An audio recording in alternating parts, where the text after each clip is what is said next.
Welcome to the ToolHound Learning Center. Let's look at how to print barcodes and QR codes. Under the Inventory group, select either Inventory Barcodes or Inventory QR codes.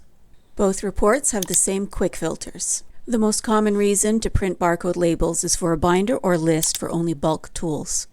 Type Bulk in the Inventory Type filter, then click Preview. You can do the same thing for consumables. Use pre-printed polypropylene labels with industrial-grade adhesive for uniquely tracked tools and equipment. To print labels only for new items you added today or yesterday, use the Created Date filter and select the appropriate date. You can also enter advanced filters and save them to be reused later to save time if you're printing labels regularly. See our videos on using quick and advanced filters.